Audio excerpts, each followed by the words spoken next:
Nabi besar kita Nabi Muhammad Shallallahu Alaihi Wasallam yang telah menuntun dunia ini dari zaman jahiliyah ke zaman Islamiyah yang terang benderang seperti sekarang ini. Perkenalkan, saya Taqiyuddin Rabbani selaku MC sekaligus moderator yang akan memandu acara serasi sesi 7 ini hingga akhir nanti. Sebelum acara dimulai, izinkan saya untuk membacakan susunan acara dan tata tertib yang berlaku sepanjang acara dilaksanakan. Yang pertama, pembukaan acara. Yang kedua, menyanyikan lagu Indonesia Raya dan Mars Salimah. Ketiga, tilawah Al-Quran dan doa. Keempat, sambutan Ketua PD Salimah. Kelima, foto bersama. Keenam, masuk pada sesi penyampaian materi dan tanya jawab. Dan yang terakhir, penutup acara. Dianjurkan kepada seluruh peserta untuk menghidupkan kamera dan berpakaian yang sopan. Peserta diperbolehkan menyalakan mikrofon saat ingin merespon. Jangan lupa teman-teman untuk mendisplay nama Zoom-nya dengan format nama _ kota tempat tinggal. Diharapkan peserta mengisi absen yang tersedia pada kolom chat. Dan peserta diharapkan untuk aktif selama acara berlangsung karena nanti ada 3 door prize menarik nih yang menanti untuk orang-orang yang beruntung. Baik, masuk pada sesi yang kedua acara yaitu menyanyikan lagu Indonesia Raya dan Mars Salimah. Diharapkan untuk teman-teman untuk mengikuti dengan hikmat dan duduk yang tegak. Untuk host dipersilakan.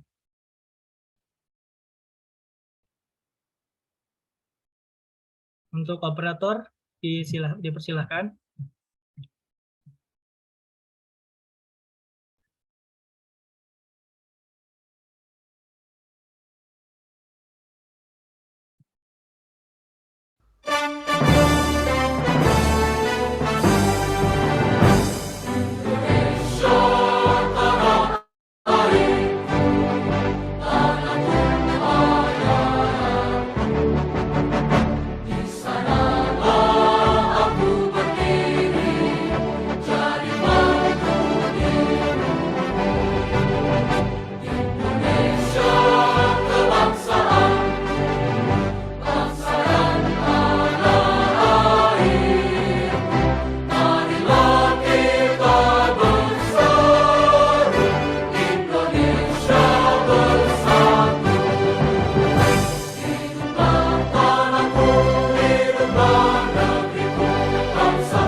Boleh dilanjutkan ke lagu Mars Serasi, host. Langsung.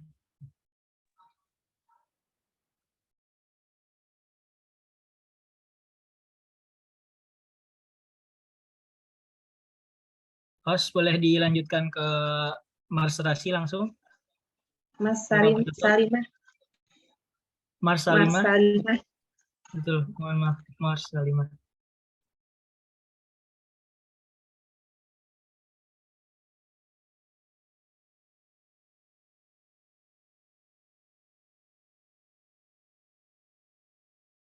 Ya, diingatkan lagi, diharapkan untuk peserta sekalian untuk dianjurkan untuk membuka kameranya. Boleh dilanjutkan.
Baiklah, acara selanjutnya yaitu tilawah kepada Saudara Muhammad Rifki Rabbani. Waktu dan tempat kami persilahkan.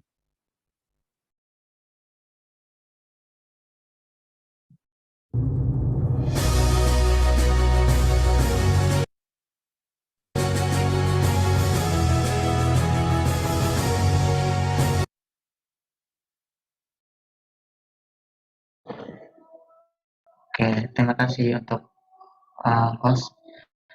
A'udzubillah. Assalamualaikum warahmatullahi wabarakatuh.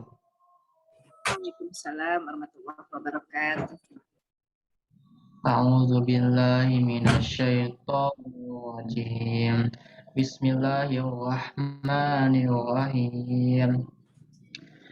Wala tankihul musyrikati hatta yu'min. Wala amatum mu'minatun khairum min musyrikatin walau a'jabatkum. Wala tunkihul musyrikina hatta yu'minu. Wala abdum mu'minun khairum min musyrikin walau a'jabakum. Ulaika yad'una ilan nar. Wallahu yad'u ilal jannati wal maghfirati bi'idnih. Wa yubayyinu ayatihi linnasi la'allahum yatadhakkarun. Al-khabithatu lil-khabithina wal-khabithuna lil-khabithat. Wat-tayyibatu lit-tayyibina wat-tayyibuna lit-tayyibat. Ulaika mubarra'una mimma yaqulun. Lahum maghfiratun wa rizqun karim. Qul lil mu'minina yaghuddu min absarihim wa yahfadhu furujahum. Dzalika azka lahum. Innallaha khabirum bima yasna'un. Wa ankihul ayama minkum was-salihina min ibadikum wa imaikum. Yakunu fuqara yughnihumullahu min fadlih. Wallahu wasi'un alim. Shadaqallahul azim. Assalamualaikum warahmatullahi wabarakatuh. Waalaikumsalam warahmatullahi wabarakatuh. Astagfirullahaladzim. Terima kasih saya kepada Saudara Rifki yang telah membacakan ayat Al-Quran. Semoga yang membacakan dan mendengarkan selalu berkah oleh Subhanahu wa Ta'ala. Selanjutnya itu bacaan doa kepada Saudara Rabbani, dipersilahkan.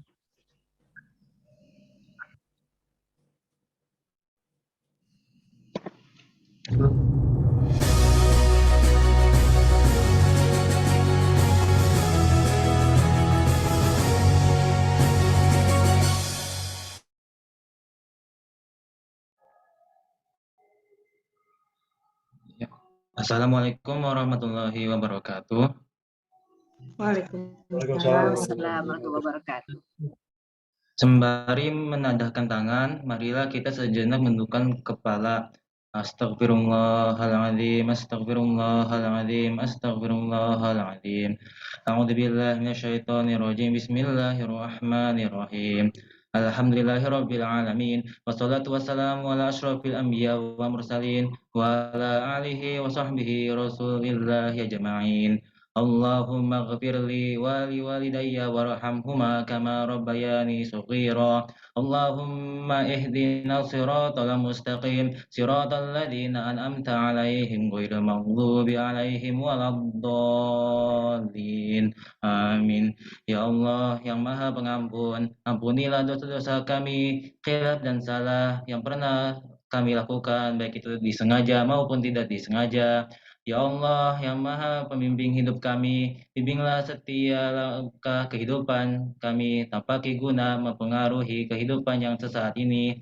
Ya Allah, ya Tuhan kami, hari ini kami mengadakan acara pengajian syariah tentang pernikahan guna menambah wawasan keislaman kami, meningkatkan persaudaraan kami, meningkatkan semangat kami dalam beribadah serta motivasi hidup kami agar istiqomah di jalan kebenaran-Mu.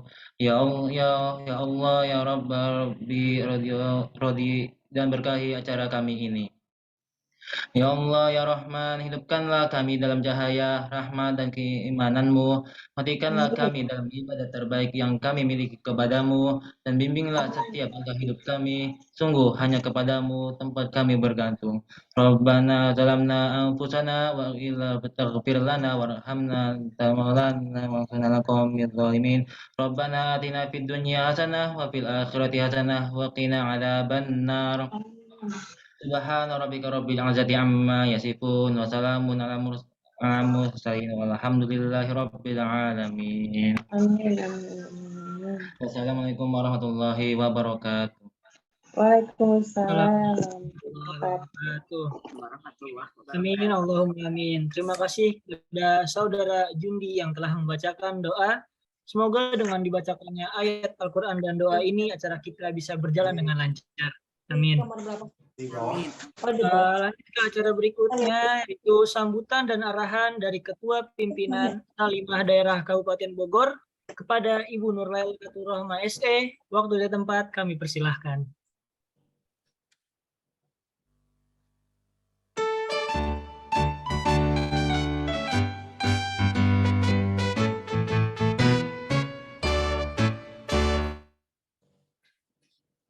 Baik, terima kasih atas waktunya Mas Taqiyuddin ya.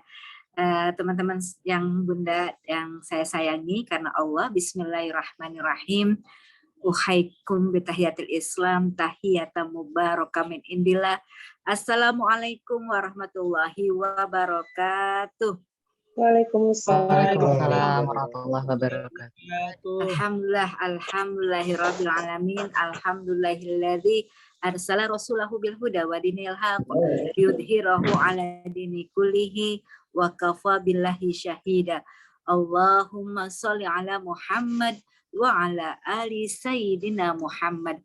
Qala rabbi sahri sadri wa yassirli amri wahlul 'uqdatam min lisani yafqahu qawli amma ba'du.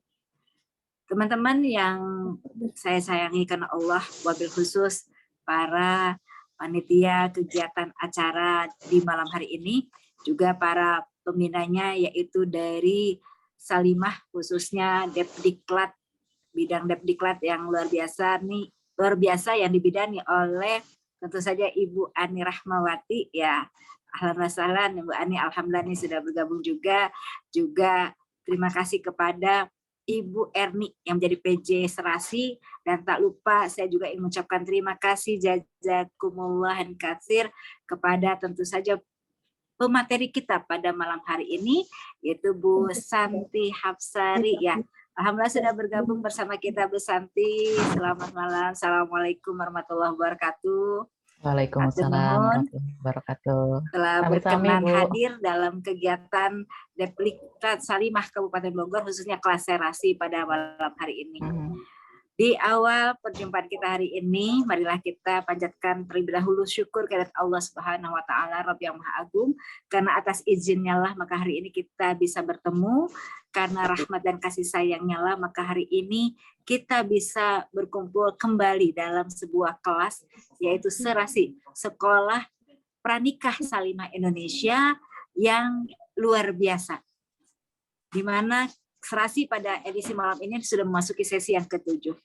Yang setiap sesinya tentu saja diisi dengan materi dengan muatan-muatan yang berbeda yang dikhususkan untuk pembekalan khususnya para generasi muda yang nampak pada hari ini, khususnya yang hadir hari ini adalah sebagai bukti bahwa kami Salimah ingin regenerasi, ingin juga mengajak bukan hanya para ibu-ibunya yang soleh, namun keluarga kami, keluarga Indonesia, dan khususnya anak-anak muda bangsa yang nampak di hadapan ini.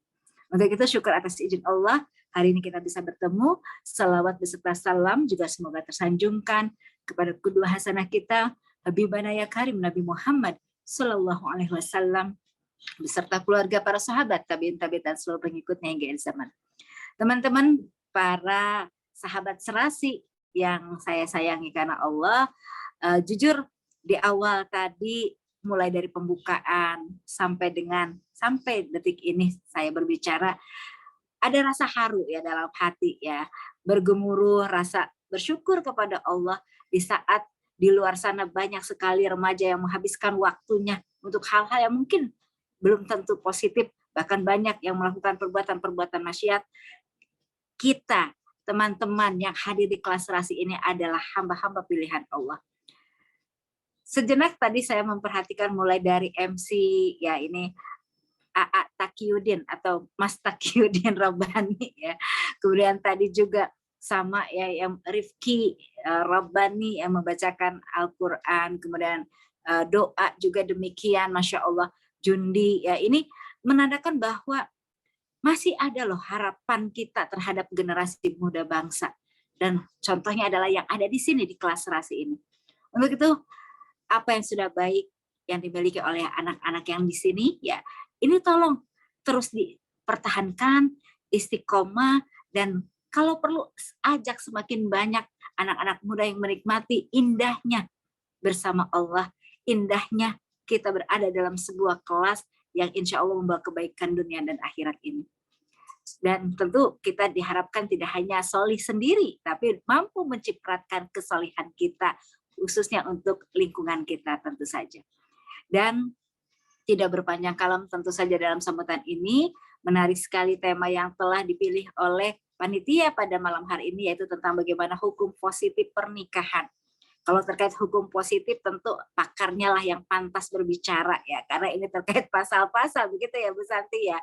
Tetapi kalau dari sisi agama sendiri kita sama-sama meyakini Allah senantiasa mengingatkan kita dalam surat Ar-Rum 21 di mana dikatakan a'udzubillahi minasyaitonirrajim bismillahirrahmanirrahim wa min ayatihi an khalaqalakum min anfusikum azwaja litaskunu ilaiha wa ja'ala bainakum mawaddatan wa rahmah inna fi dzalika laayatil liqaumin yatafakkarun. Shadaqallahul azim. Bahwa Allah mengatakan sebagai tanda-tanda kebesarannya Allah telah menciptakan pasangan dari jenis kita sendiri. Dan Allah mengharapkan dengan berpasangan-pasangannya makhluk-makhluknya tersebut, laki-laki dan perempuan, maka yang terjadi adalah muncul litaskunu ilaiha, rasa tentram, rasa damai, rasa menyejukkan, sehingga itu semua senantiasa akan mendatangkan kebaikan di dunia wal akhirat. Pernikahan adalah proses di mana menyatukan dua hati, proses menyatukan dua makhluk Allah, tentu saja laki-laki dan perempuan, yang mana mereka disatukan ikatan cinta karena Allah, dan karena tujuan karena Allah lah mereka memiliki tujuan ingin membentuk sebuah keluarga yang pada akhirnya bermuara kepada sakinah mawaddah warahmah. Masya Allah, ketika pernikahan dilaksanakan dengan karena Allah tujuannya, insya Allah segala riak, segala halangan, segala tantangan yang mungkin ada dan menghadang perjalanan pernikahan tersebut, tapi niat yang kuat karena Allah lah yang pada akhirnya mampu membuat halangan, rintangan, dan segala sesuatunya itu tidak berarti masalah. Insya Allah anak-anak muda di sini pun kalau dilihat dari segi usia sepertinya ini usia-usia siap menikah nih. Ya, boleh nih. Bu Erni siap-siap pada biodatanya teman-teman nih. Ya Bu Ani ya. Ini luar biasa. Banyak ini yang remaja, Ustazah. Banyak yang remaja. Ya? Ini SMU masih remaja ya. Oh, Masya Allah. Ya baik. Nah, kembali kepada pernikahan itu sendiri untuk mempersiapkan diri kita agar kita siap memasuki prosesnya nanti jika waktunya sudah tiba, maka di kelas serasi ini kita terus ya memompa semangat plus menambah wawasan-wawasan kita semata-mata tadi agar pada saatnya nanti kita siap. Pernikahan yang akan kita jalan adalah pernikahan yang senantiasa diridhoi oleh Allah Subhanahu wa taala. Untuk itu, pesan daripada Ibu adalah senantiasa ayo ya, teman-teman serasi, ikuti kelas serasi ini dengan sebaik-baiknya. Dan di sini juga terlihat ada beberapa ibu ya yang ikut bergabung ya dalam kelas serasi ini. Ini luar biasa.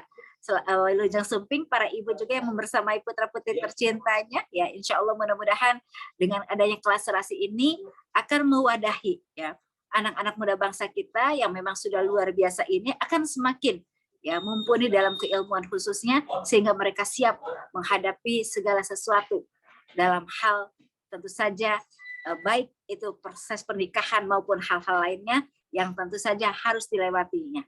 Untuk itu sekali lagi selamat mengikuti kelas serasi sesi ke-7 yang pada hari ini menghadirkan tema terkait bagaimana hukum positif pernikahan yang akan disampaikan langsung oleh pakarnya, itu Ibu Santi Hapsari.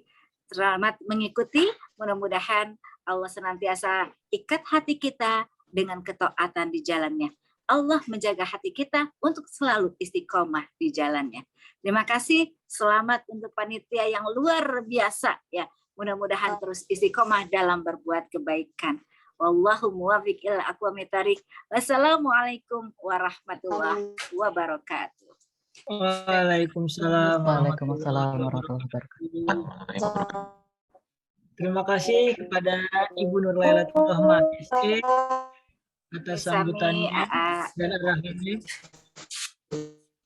Oke, sebelum memasuki pada inti acara, kita akan ada sesi dokumentasi nih yang akan dipimpin oleh host. Yuk teman-teman, kita on cam dulu, on kamera dulu untuk dokumentasi acara pada malam hari ini.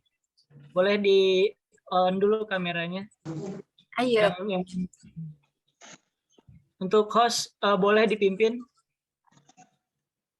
Untuk operator. Baik semuanya. Ayo yang belum buka kamera, ayo kita foto dulu. Bentar, ayo ini masih banyak ini yang belum buka kamera. Ayo teman-teman, kita buka dulu kameranya. Kita malam mingguan di sini. Mamingan di sini ya kita ya. Mamingan, iya. Malminya berfaedah. Masya Allah, luar biasa. Baik, oke teman-teman, ada yang bisa buka kamera lagi atau masih gini? Kalau masih gini aku mulai aja ya. Maaf nih aku ada hektik. Oke, dari slide 1 ya. 1, 2, 3, senyumnya. Baik. Itu ada yang lagi camping juga tuh, ikut dipoto. Lagi camping. Masya Allah. Ya, yang lagi di gunung itu lagi ngecamp ya. Mau sekali lagi Bu, ini fotonya nih. Ayo gaya bebas aja nggak apa-apa. Kita santai-santai aja biar kita serasa menikmati acara ini. Sekali lagi. 1, 2, 3. Oke, makasih semua teman-teman. Oke, terima kasih. Keren-keren banget ini teman-teman ya. Oh, iya. Lanjut Mas, silakan. Oh, boleh untuk teman-teman yang memungkinkan untuk on kamera juga boleh untuk di on kan kameranya. Oke. Kita lanjutkan ke sesi yang ditunggu-tunggu nih, yaitu sesi pemaparan materi bertemakan hukum positif pernikahan yang akan dibawakan langsung oleh ahlinya, yaitu Ibu Santi Hapsari Dewi, ASHMH. Sebelumnya, izinkan saya untuk membacakan CV Ibu Santi terlebih dahulu. Sekarang beliau sedang menempuh studi S3-nya di UI dan menjadi dosen di Universitas Pajajaran, Jatinangor. Beliau sekarang berdomisili berdomisili di Bogor dan telah menjadi ibu dari 4 orang anak. Betul ya, Bu? Betul. Oke. Sebelumnya juga kita bacakan latar belakang Mas. Seperti yang kita tahu di dalam Islam itu tidak sempurna ibadah kita, salah satunya kalau kita belum menikah. Nah, insya Allah nih, di waktu yang akan datang kita akan melaksanakan sebuah pernikahan. Tapi kita juga tinggal di negara yang memiliki peraturan dan undang-undang. Oleh karena itu kita juga harus paham hukum-hukum pernikahan di negara kita. Dan ada pepatah bahasa Arab yang berbunyi seperti ini. Man arafa bu'das safar ista'ad. Yang artinya barang siapa yang mengetahui jalan yang akan ditempuh maka ia menyiapkannya. Oleh karena itu nih teman-teman, mari kita jadikan acara malam hari ini untuk kita mengambil ilmu yang sebanyak-banyaknya dari pemateri kita yang ilmunya Masya Allah luar biasa ini. Oke, langsung saja kita panggilkan narasumber kita yaitu Ibu Santiap Sari Dewi ASHMH. Waktu dan tempat kami persilahkan.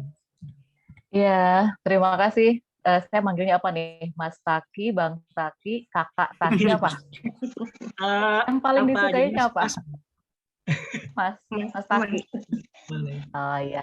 Terima kasih Mas Taki, Masya Allah MC dan moderator kita malam ini yang luar biasa ya. Vibe semangatnya sampai terasa buat kita semua yang hadir di Zoom meeting ini. Bismillahirrahmanirrahim. Assalamualaikum warahmatullahi wabarakatuh. Waalaikumsalam warahmatullahi wabarakatuh.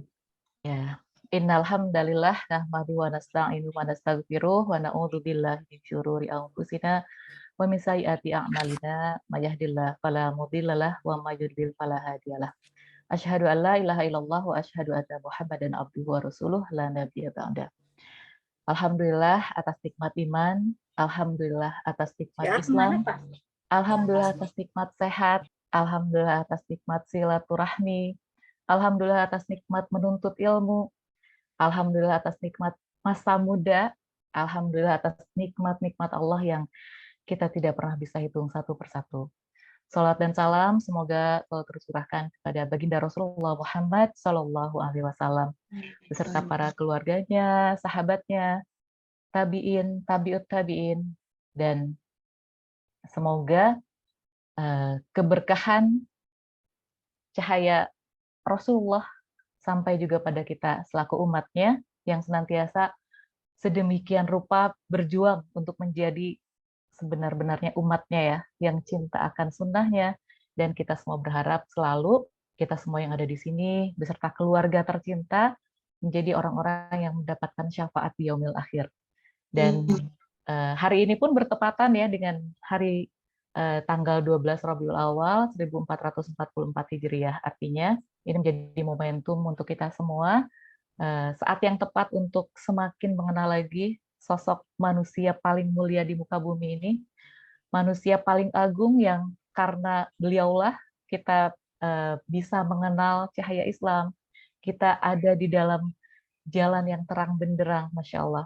Semoga dengan momentum Maulid Nabi semakin menumbuhkan rasa kecintaan kita, semakin bisa kita meniti jalan-jalannya yang insya Allah sebagai bukti kecintaan kita kepada beliau. Ya, dengan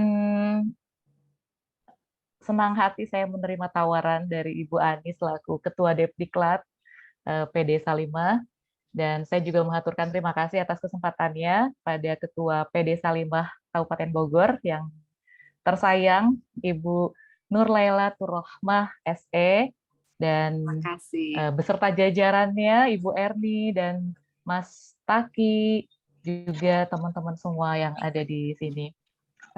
Saya berbahagia sekali bisa hadir dan berada di tengah-tengah teman-teman semua yang Masya Allah, generasi muda yang kita banggakan, dan kita juga selalu doakan generasi muda, generasi Islam yang akan datang adalah generasi yang lebih baik dari generasi kita ya, Bu Laila, Bu Erni. Dan insya Allah menjadi generasi terbaik, generasi yang lebih cinta akan Allah dan Rasul-Nya, dan insya Allah menjadi pemimpin bagi orang-orang yang bertakwa kelak ya. Amin ya Rabb.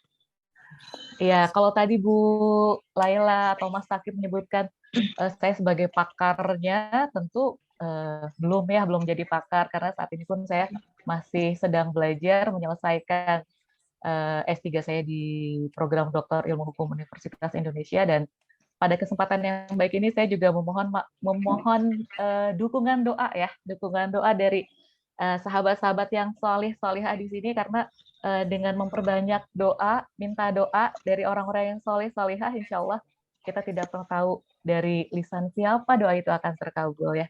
Jadi mohon doanya untuk saya bisa segera menyelesaikan dan bisa lebih memberi manfaat untuk umat ya. Baik, Insya Allah dimudahkan. seperti insya Allah, amin ya rabbal alamin. Hatur nuhun Ibu. Sami-sami. Iya, jadi kita ada di 49 ya, 49 orang yang sudah hadir malam ini. Mudah-mudahan kita selalu luruskan niat bahwa kita semua semata-mata meluangkan waktu, meluangkan tenaga, pikiran, dan kuota mungkin ya, untuk bisa hadir ke Zoom meeting dalam acara serasi. Kita selalu memohon kepada Allah semoga apa yang kita lakukan saat ini bernilai ibadah di sisi Allah, mendapatkan keridhaan dari Allah, dan insya Allah menjadi bekal kita ya. Kalaupun di sini ada yang sudah menikah, ada yang belum menikah, atau ada yang akan segera menikah dalam waktu yang berbeda gitu ya, ada yang sebulan lagi, setahun lagi, 2 tahun lagi, tentu bekal ilmu menjadi hal yang sangat penting. Ketika tadi disampaikan tentang pernikahan, Mas Taki ya menyampaikan bahwa tidak sempurna ibadah, karena kita menyadari bahwa menikah itu kan menyempurnakan setengah din. Jadi artinya ketika belum menikah, kayaknya belum sempurna tuh gitu. Dan tentu ketika kita berkomitmen untuk menikah, kita berkomitmen untuk menggenapkan setengah din, pastinya ada banyak perjuangan yang harus kita lalui. Dan Masya Allah, Islam sebagai sistem hukum, sistem aturan, itu sudah sangat lengkap ya mengatur terkait dengan ibadah yang terpanjang ini. Kalau kita lihat sholat yang 5 waktu, sholat sunnah dalam sehari semalam, itu mungkin tidak akan menghabiskan berjam-jam. Tapi kalau yang namanya ibadah pernikahan, itu menghabiskan waktu 7 kali 24 jam gitu. Artinya pernikahan itu adalah sebuah ibadah yang terpanjang. Kita akan setelah menikah, kita akan melalui hari-hari yang penuh dengan pahala gitu ya, penuh dengan ladang amal gitu. Namun tentu saja menjadi keharusan kita untuk membekali diri, baik itu ilmu syar'i maupun ilmu yang terkait dengan hukum positif gitu ya, hukum positif di Indonesia. Saya izin share screen ya. Silakan.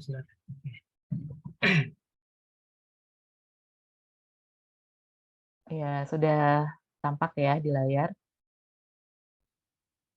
Ya, mudah-mudahan ini tidak menjadi seperti kelas perkuliahan yang saya akan membawakan. Iya, mudah-mudahan menjadi satu momen untuk kita belajar bareng-bareng ya. Jadi saya tegaskan lagi di sini, saya bukan pakar, saya belum jadi pakar di dalam hukum perkawinan atau hukum pernikahan di Indonesia, namun ini adalah media kesempatan yang saya sangat appreciate untuk kita sama-sama belajar. Ya, jadi saya mengambil judul pengaturan perkawinan di Indonesia. Jadi kalau dalam bahasa undang-undang memang istilahnya adalah hukum undang-undang perkawinan gitu ya, bukan undang-undang pernikahan.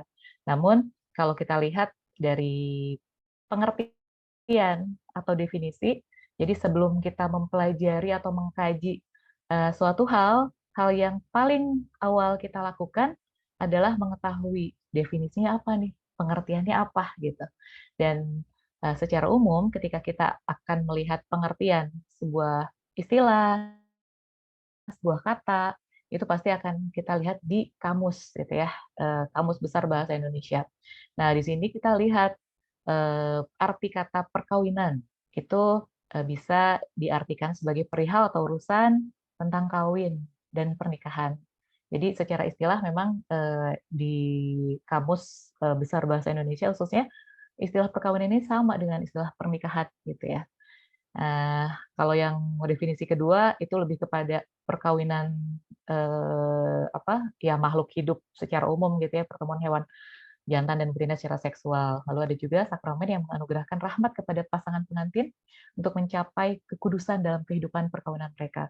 Juga kita bisa highlight di istilah pernikahan atau nikah, dan diawali dengan ikatan atau akad gitu ya, akad perkawinan yang dilakukan sesuai dengan ketentuan hukum dan ajaran agama. Ini tentu sesuai dengan pemahaman kita di dalam ajaran Islam bahwa sebuah pernikahan itu pasti diawali oleh akad nikah gitu ya. Dan itu pun akan terkait dengan syarat dan rukunnya. Dan pada dasarnya ketika kita bicara pernikahan itu akan terkait dengan ajaran agama. Namun sebagai seorang warga negara yang tentunya kita juga harus menaati gitu ya, menaati aturan-aturan yang sudah disahkan, aturan-aturan yang sudah berlaku di Indonesia, maka kita harus mengikuti gitu. Tidak ada pilihan lain kecuali kita harus patuh. Nah, ketika bicara hukum positif, arti dari hukum positif itu adalah hukum yang berlaku di suatu tempat di kurun waktu tertentu gitu. Jadi kalau bicara peraturan yang sudah tidak lagi berlaku, tentu itu bukan lagi menjadi hukum positif dan tidak lagi punya kekuatan daya mengikat untuk kita selaku warganya. Namun ketika kita bicara hukum positif, itu adalah hukum yang berlaku di Indonesia dan masih berlaku gitu ya, masih berlaku saat ini, karena batasan dari pengertian hukum positif adalah hukum yang berlaku di suatu tempat pada suatu waktu tertentu. Jadi waktunya ditentukan. Kalau yang sudah kadaluarsa, sudah lewat waktu, sudah tidak lagi berlaku, tentu itu tidak lagi mengikat gitu. Nah, kembali kepada hal-hal yang mendasar gitu, hal mendasar setelah pengertian, istilah, definisi, tentu kita akan kembali pada dasar hukum. Dan ini akan terkait dengan aturan. Jadi ketika kita berbicara pernikahan, perkawinan, itu di Indonesia, hukum yang berlaku, peraturan yang berlaku adalah seperti ini. Jadi kita lihat di Undang-Undang Nomor 1 Tahun 1974. Jadi undang-undang ini sudah cukup lama ya, sudah hampir berarti sekarang 48. Sudah 48 tahun yang lalu undang-undang perkawinan ini disahkan di Indonesia dan sampai saat ini masih berlaku. Kalau kita bicara bagaimana sebuah undang-undang itu bisa berlaku, maka itu akan terkait dengan peraturan di bawahnya, peraturan pelaksananya. Dalam hal ini kita bisa lihat adalah PP. PP itu singkatan dari peraturan pemerintah. Jadi ada sebuah undang-undang, Undang-Undang Nomor 1 Tahun 1974. Nah, bagaimana teknis pelaksanaannya ini diatur di dalam peraturan pemerintah Nomor 9 Tahun 1975 yang isinya adalah tentang pelaksanaan dari undang-undang yang tadi gitu. Nah, adapun di tahun 2019 itu ada perubahan atas Undang-Undang Nomor 1 Tahun 74 dan itu sifatnya tidak signifikan, hanya mengatur pada batasan usia dari calon mempelai pengantin gitu ya. Nah, selain undang-undang ataupun PP peraturan pemerintah, juga di Indonesia kita mempunyai dasar hukum yaitu Instruksi Presiden Nomor 1 Tahun 1991 tentang kompilasi hukum Islam. Jadi sebenarnya kalau kita bicara hukum positif itu memang kita akan berfokus pada hukum negara gitu ya. Artinya kita menganggap itu bukan hukum agama di luar syariah gitu. Namun sebenarnya kalau kita melihat ketentuan-ketentuan yang ada khususnya di Undang-Undang Perkawinan atau di kompilasi hukum Islam, ini insya Allah sejalan dengan syariah, sejalan dengan ketentuan yang Islam pun mengatur hal yang sama gitu. Jadi di antaranya kita bisa lihat di slide berikutnya, ini pengertian ya, masih pengertian yang kalau tadi kan pengertiannya berdasarkan kamus besar bahasa Indonesia, artinya pengertiannya pasti akan sangat umum, general gitu sifatnya ya. Sementara kalau kita lihat di Undang-Undang Perkawinan di pasal 1-nya menegaskan bahwa perkawinan ialah ikatan lahir batin antara seorang pria dengan seorang wanita. Jadi di sini sudah tegas-tegas ya, perkawinan itu harus dilakukan antara dua orang yang jenis kelaminnya berbeda, gitu, pria dan wanita. Di sini ditegaskan lagi sebagai suami istri dengan tujuan membentuk keluarga, rumah tangga yang bahagia dan kekal berdasarkan ketuhanan yang Maha Esa. Jadi di sini dari pengertian Undang-Undang Perkawinan kita pun melihat dengan tegas ada dasar ketuhanan yang Maha Esa dalam sebuah perkawinan, gitu. Dan di pasal 2-nya ditegaskan kembali terkait dengan perkawinan yang sah. Perkawinan yang sah itu apa sih? Nah, ini ada ketentuannya. Yang pertama, bila dilakukan menurut hukum masing-masing agama dan kepercayaannya. Artinya, undang-undang perkawinan ini mengatur hal-hal yang sifatnya umum tentang perkawinan, gitu ya. Ikatan lahir batin antara pria dan wanita untuk membentuk sebuah keluarga yang bahagia berdasarkan ketuhanan yang Maha Esa. Dan di sini ditegaskan kembali bahwa harus dilakukan untuk menjadi sebuah perkawinan yang sah itu harus dilakukan menurut hukum masing-masing agamanya. Jadi akan dikembalikan kepada bagaimana sih pengaturan dari agama masing-masing gitu ya. Jadi insya Allah untuk kita selaku Muslim yang tinggal di Indonesia, kita selaku Muslim yang warga negara Indonesia, jangan pernah khawatir gitu ya. Untuk perkawinan ini ranahnya itu memang syariah, ya hukum dari agama Islam sendiri gitu. Nah ini yang poin kedua yang perlu kita perhatikan ya. Tiap-tiap perkawinan dicatat menurut peraturan perundang-undangan yang berlaku.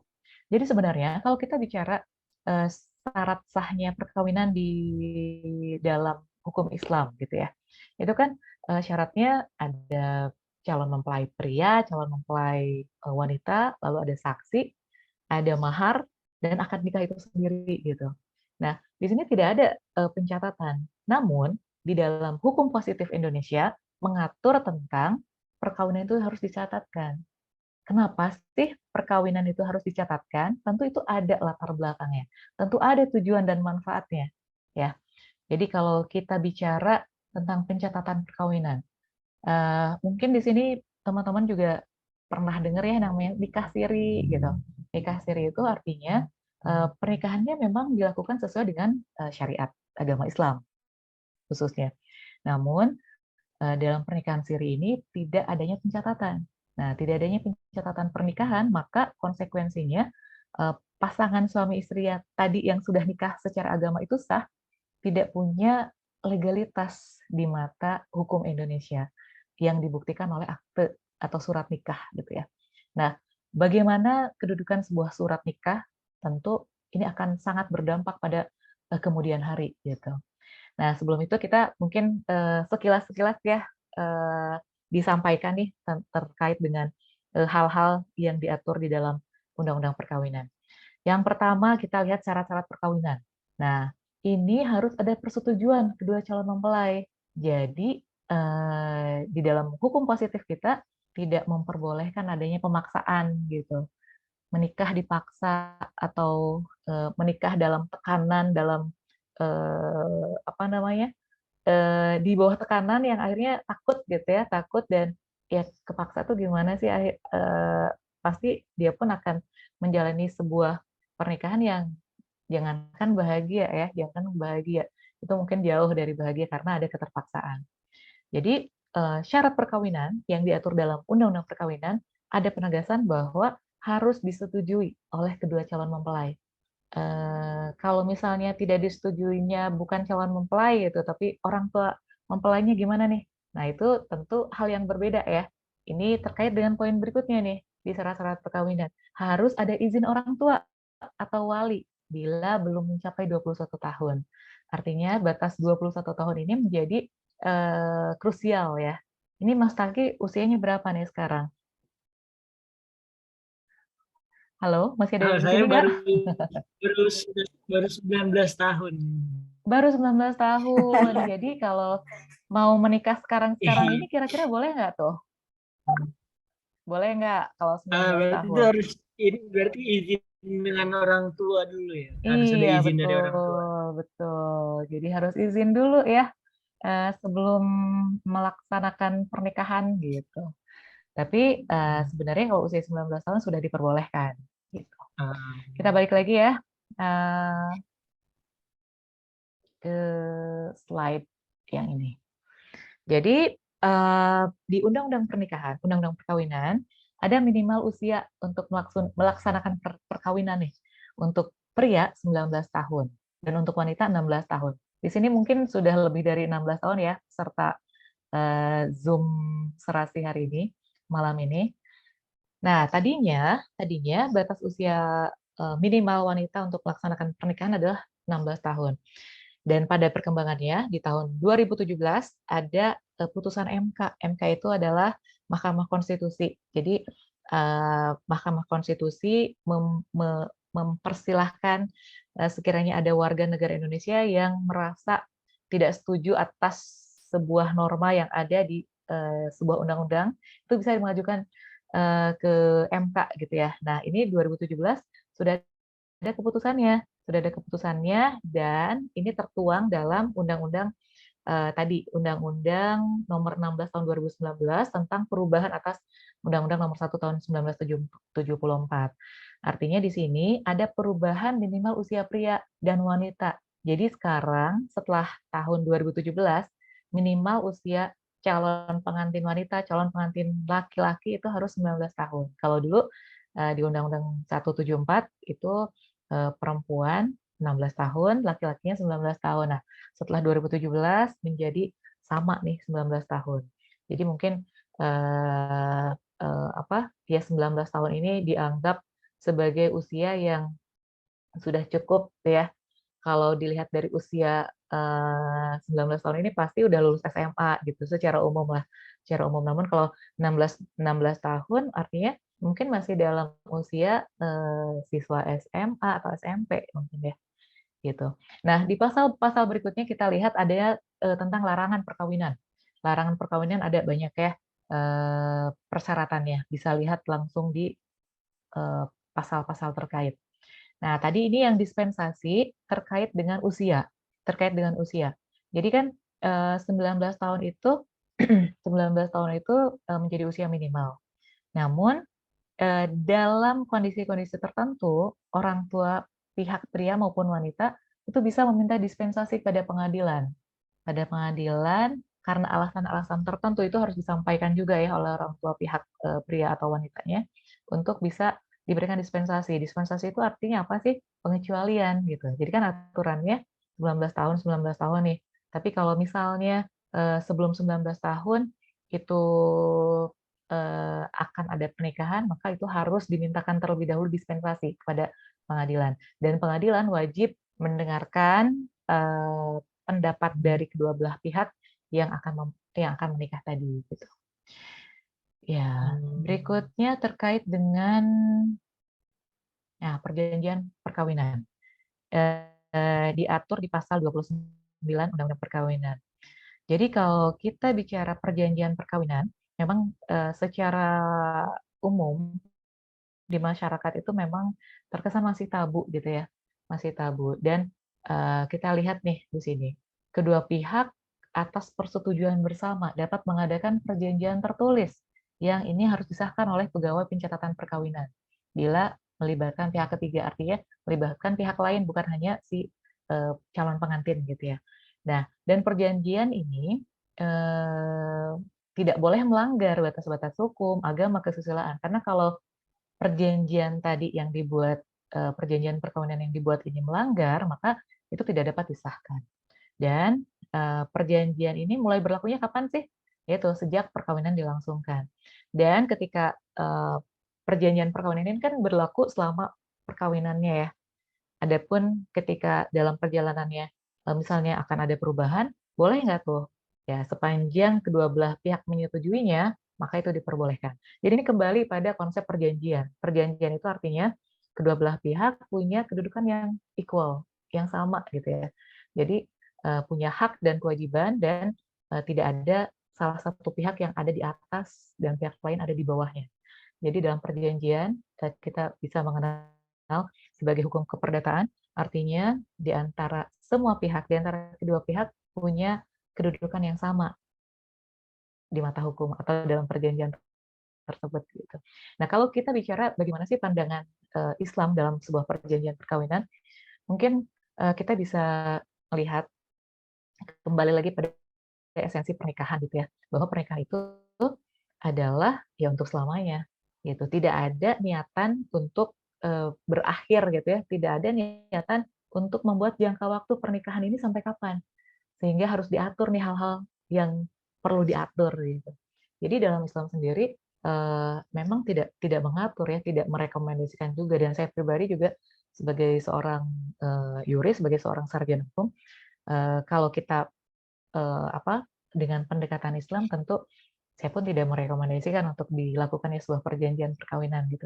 Tapi ketika memang ada hal-hal yang dianggap perlu, karena kalau kita bicara perjanjian perkawinan tentu bukan saja hanya masalah keuangan, masalah finansial gitu ya, tapi sebenarnya bisa mengatur hal-hal lain. Misalnya seorang istri yang sudah bekerja sebelum menikah, lalu biar kuat nih, jangan sampai suaminya nanti di tengah jalan pernikahan nyuruh resign gitu ya. Nah, tentu itu bisa menjadi poin-poin yang disepakati dan itu disahkan oleh pejabat yang berwenang gitu ya. Lalu yang berikutnya juga hal-hal yang perlu diketahui terkait dengan bagaimana undang-undang atau hukum positif di Indonesia. Ini mengatur hak dan kewajiban antara suami istri. Lalu tentang harta benda dalam perkawinan gitu ya. Dan kita membedakan antara harta bawaan itu harta yang dimiliki oleh masing-masing gitu ya, si pria maupun wanita sebelum dilakukannya pernikahan. Jadi ketika misalnya suatu saat terjadi berakhirnya pernikahan, baik itu karena kematian atau perceraian, maka harta bawaan ini tidak menjadi harta yang dibagi dalam apa ya, kalau kita di hukum positif kan ada namanya harta gono gini gitu ya, atau harta warisan gitu, itu tidak dihitung karena harta bawaan ini harta yang sudah didapatkan oleh seorang suami atau istri sebelum terjadinya sebuah pernikahan gitu. Nah, ini terkait dengan putusnya perkawinan ada 3 hal ya, ada kematian atau karena perceraian ataupun karena keputusan pengadilan.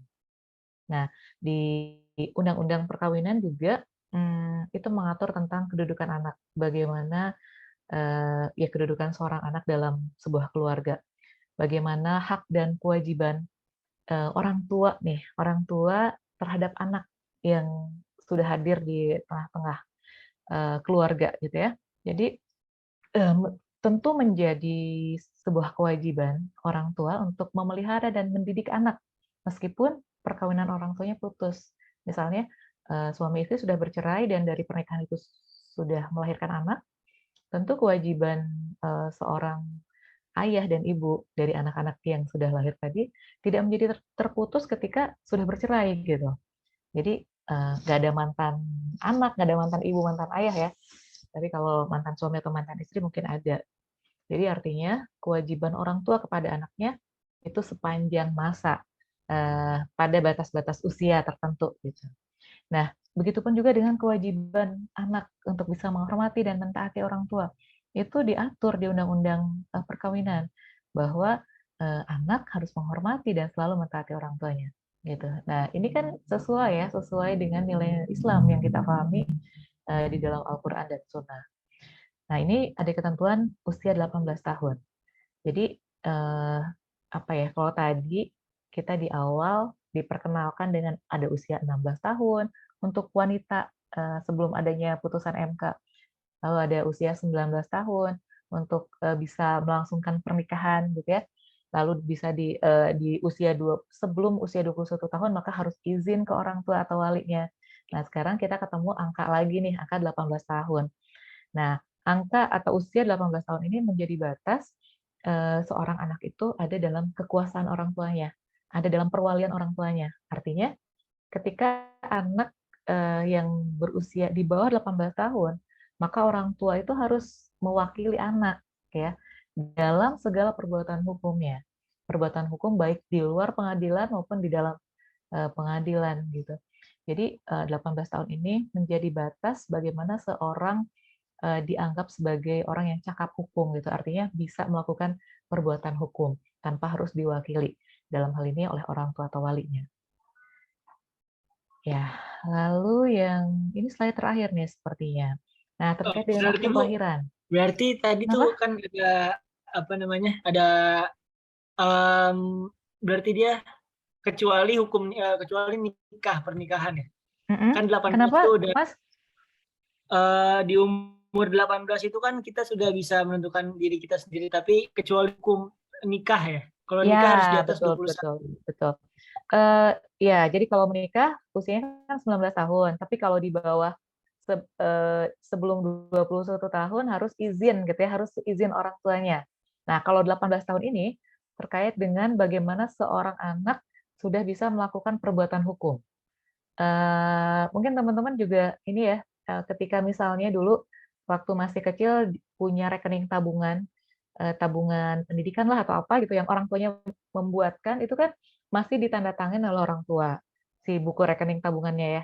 Tapi ketika sudah usia 18 tahun, maka dia sudah bisa melakukan transaksi, dalam hal ini juga sudah bisa mempunyai rekening tabungan sendiri gitu di bank.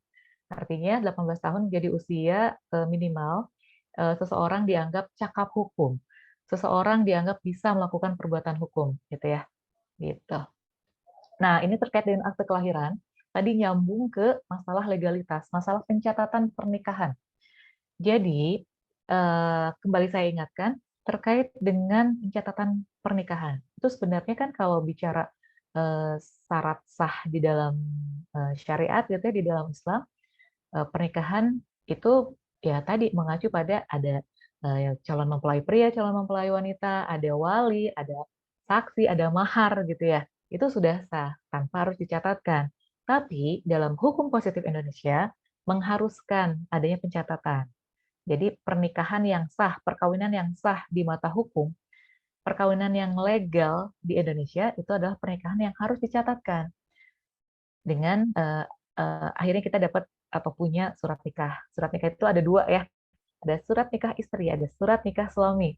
Ketika terjadi sebuah perceraian, maka si surat nikah ini dikembalikan ke pengadilan gitu. Nah, ketika seorang yang sudah melaksanakan pernikahan dan dicatatkan, maka dia akan mempunyai surat nikah. Nah, terkait dengan akte kelahiran ini menjadi sebuah dokumen yang ini sebuah dokumen resmi, dokumen pemerintah, dokumen negara gitu ya, yang dikeluarkan oleh pejabat yang berwenang. Lalu juga si akte kelahiran ini isinya adalah penetapan terkait dengan mungkin pernah lihat di akte kelahiran masing-masing nih, pada hari ini tanggal segini, bulan, tahun, pukul berapa telah lahir seorang anak yang diberi nama siapa gitu ya, dari seorang ayah yang bernama siapa, dari seorang ibu yang bernama siapa gitu. Nah, itu adalah sebuah penetapan yang kalau kita bicara dalam ketentuan hukum namanya basicing gitu ya, surat ketetapan tata usaha negara, surat keputusan tata usaha negara. Artinya ini adalah dokumen resmi yang mempunyai akibat hukumnya gitu. Nah, ketika bicara mekanisme yang normal, misalnya seorang anak lahir di bidan, di klinik, di rumah sakit, maka orang tuanya akan langsung membuat akte kelahiran gitu ya. Nah, tapi ada kalanya seorang anak yang lahir tidak langsung diurus akte kelahirannya gitu ya sama orang tuanya. Maka suatu saat ketika dokumen akte kelahiran yang dibutuhkan, maka orang tuanya akan mengajukan kepada pengadilan. Dan pengadilan ini akhirnya mengeluarkan sebuah penetapan pengadilan tentang asal-usul dari seorang anak tadi gitu yang dimintakan akte kelahirannya. Nah, lalu akte kelahiran ini pun bisa dikeluarkan oleh instansi pencatat kelahiran dalam daerah hukum pengadilan gitu. Jadi ini mekanisme bagaimana mendapatkan sebuah akte kelahiran yang notabene akte kelahiran ini sangat penting ya, sangat penting untuk kemudian hari ketika anak mau masuk sekolah TK, itu dipersyaratkan, menyertakan akte kelahiran. Ketika anak mau sekolah SD, SMP, SMA, kuliah, bahkan mau daftar haji gitu ya, itu pun dipersyaratkan sebuah akte kelahiran. Jadi akte kelahiran ini menjadi sebuah dokumen yang penting, dan akte kelahiran ini tidak mungkin ada kalau orang tuanya tidak punya surat nikah gitu. Jadi di sini kita bisa menarik kesimpulan bahwa tentang pencatatan pernikahan itu sedemikian pentingnya, dan jangan sampai kita menyepelekan gitu ya, misalnya mungkin ada sebagian orang yang kita mah asal udah sah aja di mata agama gitu. Akhirnya nikah siri. Nah, tentu ketika nikah siri, ketika seorang istri yang sudah berstatus istri tapi nggak punya surat nikah, itu tentu kekuatan hukumnya sangat lemah. Kekuatan hukumnya sangat lemah, dan artinya ada banyak kepentingannya yang tidak akan dilindungi gitu. Nah, begitupun juga dengan anak yang dilahirkan, harus menanggung beban atau harus menanggung akibat karena orang tuanya tidak punya surat nikah, maka dia pun akhirnya tidak punya akte kelahiran. Gitu. Ya, jadi ya ini slide terakhir. Hatur nuhun, terima kasih atas segala perhatiannya. Mohon maaf apabila ada hal-hal yang masih belum bisa dimengerti atau ini Bu Santi kok penjelasannya gini amat ya gitu. Silahkan untuk bisa kita diskusikan ya. Dan saya kembalikan pada Mas Taki gitu. Terima kasih. Assalamualaikum warahmatullahi wabarakatuh. Waalaikumsalam warahmatullahi wabarakatuh. Masya Allah, sangat menarik ya ini ilmunya yang diberikan oleh Bu Santi tadi. Untuk teman-teman yang mau bertanya, boleh langsung dinyalakan mic-nya atau bisa juga bertanya di kolom komentar. Ayo teman-teman yang mau bertanya silahkan. Diingatkan lagi acara ini nanti di akhir bakalan ada door prize ya, ada 3 door prize untuk teman-teman yang beruntung. Makanya diharapkan untuk aktif. Sudah ada pertanyaan di kolom chat. Iya. Oh iya ada ya. Tapi itu ada juga yang raise hand atau adminnya itu? Iya. Boleh yang raise hand dulu kali ya. Ya mangga. Silakan untuk bertanya. Dinyalakan. Oke, makasih Bu Santi dan Kak Taki. Sebelumnya ini emang saya hostnya Bu, saya panitianya, tapi saya ingin bertanya saja ke Ibu nih, maaf saya kameranya rada ini. Kan seperti yang kita tahu mungkin ini agak melenceng ya Bu. Di beberapa kasus untuk kita sebutlah ada artis ya Bu, kita ada artis dia tuh sudah beristri tapi dia menikah lagi, menikah siri gitu kan ya, menikah siri. Nah, apakah anak yang dari pernikahan sirihnya itu bisa menerima hartanya dari si bapaknya ini yang menikah atau tidak? Yang ini pertanyaan pertama, mohon maaf. Yang kedua itu seperti yang kita tahu setelah perceraian itu anak di bawah umur 12 tahun itu ditanggung oleh ibunya. Ditanggung oleh ibunya itu wajibkan. Nah, anak maksudnya anak bayi, maksudnya anak ya di bawah umur 3 tahun. Nah, itu apa hukumnya di dalam Islam? Mungkin itu saja pertanyaan saya. Mohon maaf apabila ada kesalahan kata-kata. Terima kasih.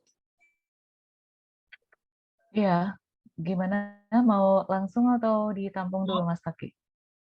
Mau gimana Bu, enaknya mau ditampung dulu atau kita bacain dulu untuk yang lain-lain juga sekali? Iya, boleh ya, biar kalau sekiranya ada yang mirip-mirip, mepet-mepet nih, mepet bisa sekalian ya.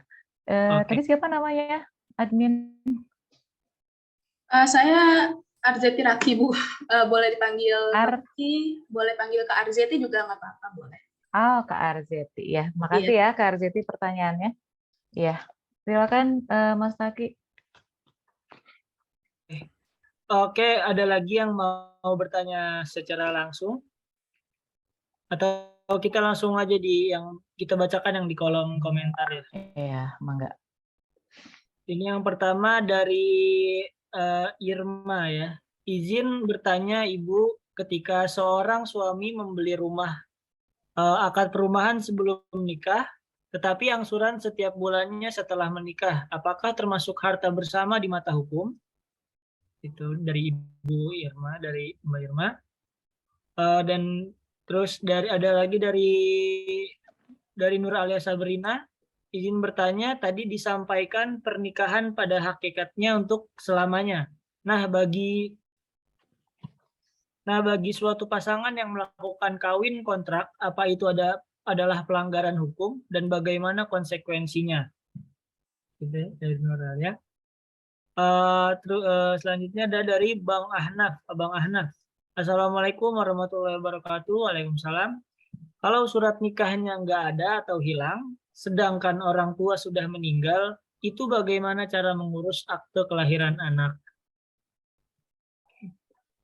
Oke, lanjut ke Ramadana Safitri. Izin bertanya, Bu Santi, apa boleh kita menyebut satu nama dalam doa dan bagaimana caranya agar tidak kecewa apabila takdirnya tidak sesuai dengan yang kita doakan selama ini? Waduh. Masya Allah. Berat. Berat. Oke, ada Iya. lagi yang lain? Udah dulu mungkin ya. Oke, udah dulu. Ya. Dijawab dulu. Jadi ya tadi kayaknya Kak Arzeti nggak ada yang sama juga dengan di kolom chat. Bisa mohon dikoreksi ya Kak Arzeti kalau saya salah menangkap nih. Pertanyaan yang pertama terkait dengan apakah anak yang lahir dari pernikahan kedua dan pernikahan kedua itu adalah pernikahan siri gitu ya. Si anak ini bisa mendapatkan harta dari bapaknya atau enggak gitu loh. Begitukah? Benar, Bu. Benar. Nah, kalau kita bicara dalam hukum positif di Indonesia, memang pernikahan itu harus dicatatkan, ya. Jadi ketika pada kenyataannya tidak dicatatkan, tentu itu akan menimbulkan konsekuensi, ada akibatnya, dan tentu itu bukan akibat yang menguntungkan, tapi menjadi akibat yang merugikan.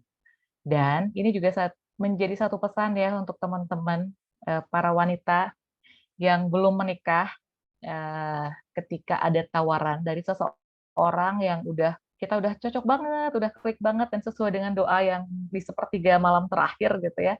Tapi ternyata beliau ini menawarkan untuk udahlah kita nikah siri aja, yang penting sah di mata agama gitu.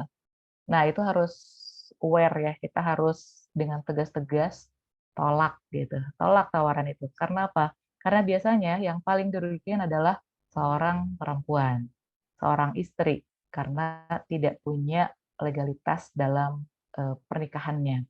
Nah, ini istrinya aja udah calon yang dirugikan nih, apalagi anaknya. Karena dalam hukum positif menjadi tidak berhak gitu si anak itu. Artinya menjadi dirugikan di kemudian hari gitu ketika seorang anak sudah lahir tapi dia kan tidak punya kekuatan hukum ya, tidak. Waduh, mati lampu. Mati lampu ini, tapi masih aman sih koneksinya. Masih aman. Aman, cuma jadi apa ya? Jadi gelap ya? Jadi gelap. Bentar, sebentar. Jadi gelap.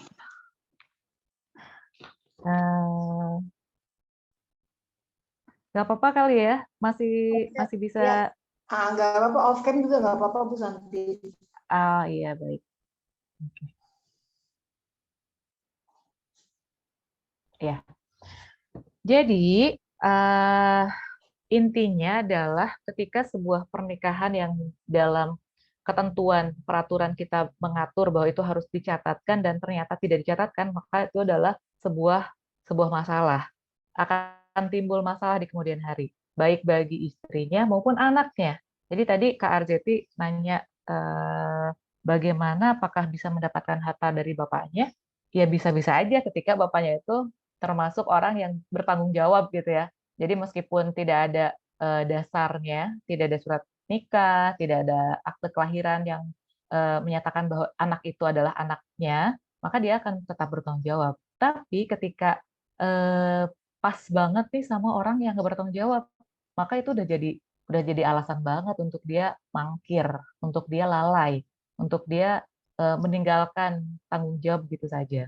Gitu. Jadi kalau ditanyakan apakah bisa mendapatkan harta dari bapaknya, bisa, tapi itu lebih kepada kerelaan bapaknya aja. Dan ketika bapaknya tidak mau mengurus, tidak mau memberi harta atau tidak mau menafkahi, maka seorang anak atau istri ya tidak punya kekuatan hukum. Itulah kerugiannya gitu loh.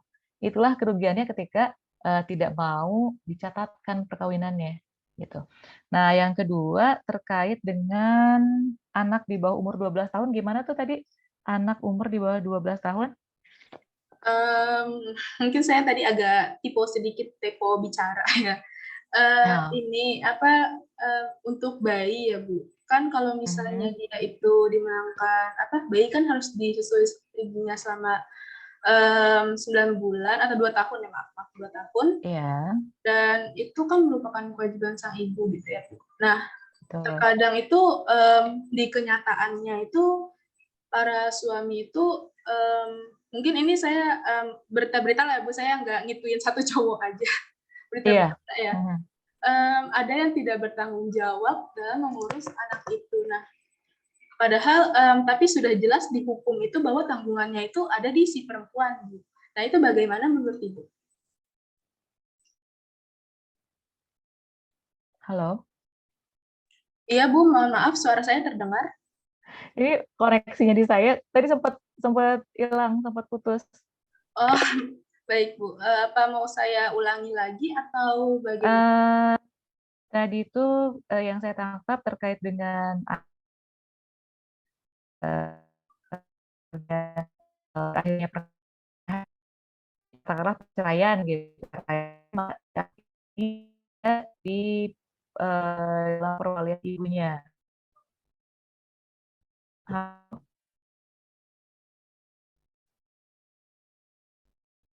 Sepertinya jaringan Bu Santi hilang ya. Wah, kayaknya koneksi sayanya ya. Iya. Bisa Hilang. diulangi lagi.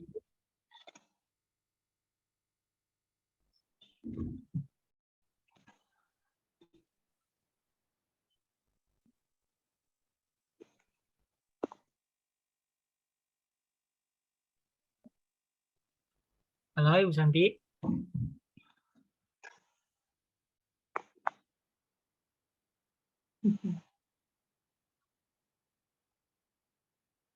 Ya, mungkin hilang jaringannya ya.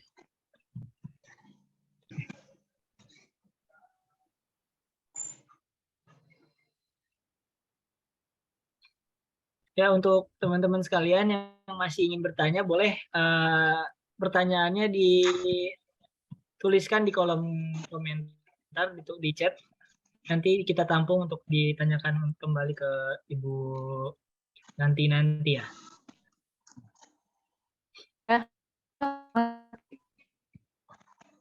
Udah kembali lagi ini. Saya sudah kembali.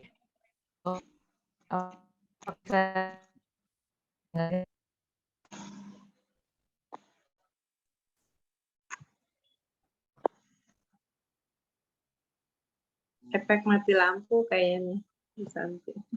Putus-putus ya, Bu Santi ya? Iya. Iya, mati lampu tadi soalnya. Oh iya, nggak apa-apa, nanti ditulis aja ya yang tadi itu pertanyaan-pertanyaannya. Iya, pertanyaannya ditulis, nanti saya share ke Bu Santi, nanti mungkin bisa bisa dijawab lewat grup ya. Oh, kalau iya. Bu Santinya belum bisa terhubung. Karena beliau lagi di luar kota juga, lagi di Majalengka, jadi kayaknya iya. Atau udah bergabung belum ya Bu Santi? Halo. Ada itu sebenarnya. Iya Bu Santi, silahkan. Iya. Halo. Dengar?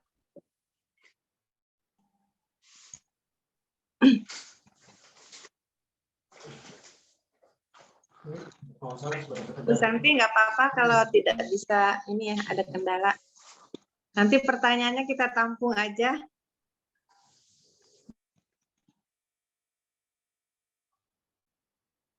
Bagaimana ya, Bu Ani? Bu Ani juga, Bu Ani masih di mute. Belum dibuka mute-nya. Ya, tolong di record itu ya pertanyaan-pertanyaan. Nanti saya coba sampaikan ke Bu Santi. Nanti Bu Santi bisa jawab mungkin lewat audio atau lewat chat grup. Nanti saya sampaikan di grup Serasi. Kalau mungkin Bu Santi terkendala. Silakan pertanyaannya mungkin nggak apa-apa di ini aja ditampung. Boleh ada yang mencatat selain Kak Taki, mungkin Kak Raki atau yang lain ya. Kak Raki ya, tolong di ini ya, di copy ya Kak. Oke, baik. Iya, Bu. iya. Kayaknya Bu Santi terkendala kayaknya. Masuk tapi ya masih putus-putus. Iya. Mungkin ditampung dulu aja nih ya, pertanyaan-pertanyaan bisa dijawab di grup nanti. Oke. Sepertinya sudah tidak ada yang bertanya. Ya. Online ya. Ya, Tuh. sudah tidak ada yang bertanya kayaknya. Oke, kalau sudah tidak ada yang bertanya, nanti untuk pemenang yang orang-orang beruntung yang akan mendapatkan door prize nanti akan diinformasikan juga di grup kalau begitu. Ya. Oke. Jadi begitu ya teman-teman. Kita ini walaupun kita harus mengikuti syariat-syariat dalam Islam, kita juga jangan lupa kita itu tinggal di negara yang ada hukum, yang ada peraturan-peraturan juga. Oleh karena itu, kita harus paham juga hukum-hukum dan undang-undang yang ada di negara kita ini. Begitu. Oke. Kita masuk sebelum ditutup acara serasi sesi 7 ini. Oh, Kak Rifki mau bertanya. Boleh di ini juga di kolom chat aja. Kak Rifki Jundi. Atau nanti di grup juga nggak apa-apa pertanyaannya. Oke, di grup nanti ya Kak Rifki. Ya. Silakan di grup ya. Oke. Semoga ilmu yang kita dapatkan pada malam hari ini akan menjadi bekal kita yang sangat bermanfaat untuk hari yang akan datang nanti. Oke, alhamdulillah teman-teman amin. Alhamdulillah teman-teman kita sudah sampai di penghujung sesi. Terima kasih banyak atas antusias teman-teman semua. Dan terima kasih kepada pemateri kita Ibu Santi atas ilmu yang telah diberikan. Insya Allah ilmunya sangat bermanfaat untuk kami. Dan selamat nanti ya, itu untuk yang akan mendapatkan door prize nanti. Mari kita tutup dengan sama-sama membaca alhamdulillahirrabbilalamin, istighfar 3 kali, astagfirullahaladzim, astagfirullahaladzim. Alhamdulillahirrabbilalamin. Dan Astagfirullahaladzim, doa astagfirullahaladzim. kafaratul majelis. Subhanakallahumma wa bihamdika Subhanakallahumma wa bihamdika asyhadu an la ilaha illa anta astaghfiruka wa atubu ilaik. Dihimbau untuk teman-teman sekalian untuk tidak keluar dari WhatsApp grup Serasi karena kita akan bertemu lagi di pertemuan Serasi selanjutnya yaitu di sesi 8. Oke, saya Takiruddin Rabbani sebagai moderator. Mohon pamit undur diri, kurang lebihnya mohon maaf. Wabillahi taufik wal hidayah wal inayah. Wassalamualaikum warahmatullahi wabarakatuh. Waalaikumsalam warahmatullahi wabarakatuh.